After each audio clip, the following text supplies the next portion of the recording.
wasiirka wasaaradda dhalinyarada iyo ciyaaraha Soomaaliland Axmed Cabdi Kaahin agaasimaha guud ee wasaaraddaasi Maxamed Xuseen Dhabeeye agaasimaha waaxda ciyaaraha ee wasaaraddaasi Barasabka Togdheer iyo xildhibaan Mubaarak Bidhi ayaa kormeer ku maray garoomada cagaaran ee roogga ah ee magaalada Burco waxaana kormeerkiisa wasiirka iyo wafdigiisa uu ku dhiirigelinayeen dhalinyarada ciyaaraha isagoo ilaa 4 garoon oo ciyaaro ka socdaan gaaray wasiirka iyo wafdigiisa isla markaasna wasiirku qaarkood halkaasi kula ciyaaray dhalinyaradii ku ciyaaraysay wasiirku ugu bashaareeyay reer Togdheer inay mar kale lagu qabanayo koobka gobolka Togdheer maadaama uu yiri reer Burco martigelinta ay ku wacan yihiin reer Burco waa dawladdu aad bay idin shaqaynaysaa oo maxaan ku raahdaa garoonkana in sanadka dambe la idin dhigo roog waa suurtagal idinkana waxa la idin rabaa in dadaal badan sameysaan waxa la idin soo noqnoqonayaa waxa weeye waa dhalinyarada reer Burco in magaranaysa ay ka soo baxaan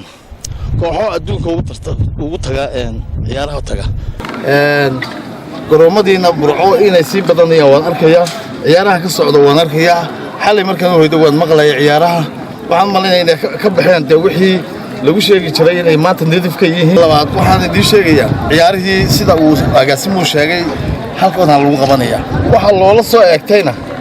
waa soo dhaweynta reer Burco agaasimaha guud ee wasaaraddaasi Barasabka Togdheer xildhibaan Bidhi iyo xildhibaan Cabdilaki iyo waliba xubno kamid ah milkiilayaasha garoomada iyo ciyaartooyga gobolka ayaa iyaguna ka hadlay garoomadaasi iyo kormeerka uu wasiirku ku soo gaadhay waxa weeye doogga la dhigay ee dadka ay gaarka u sameeyeen waxay runtii farxad weyn u tahay dadka reer Soomaaliland oo dhan haday tahay waxa weeye ciyaaraha dadka ku shaqaleeya haday tahay dadka kale caadigaaba waayo ciyaaruhu waxa weeye waxaan doonaynaa in ku bedelo waxyaalo badan oo maanta wadankeena mushkilad ku ah waxaan doonaynaa in qaybsanaanta dhalinyaradeena ku midayno waxaan doonaynaa in kaga saaro dhibaatooyinka haday tahay balwadaha haday tahay tahriibka haday tahay suxuun fikirka waa adduunyada oo dhan waxa loo ciyaarayo loo dhiirigelinayo lacagta loogu bixinayo wax kala ma aha waa in wax weey dhibaatada laga saaro midabka dadka kala duwan baa lagu mideeyaa dadka kala afkaarta diimahoodu kala duwan yihiin midabkoodu kala duwan yahay inagoo dad dal qura wadan wada leh waxaan doonaynaa in dadkeena midayno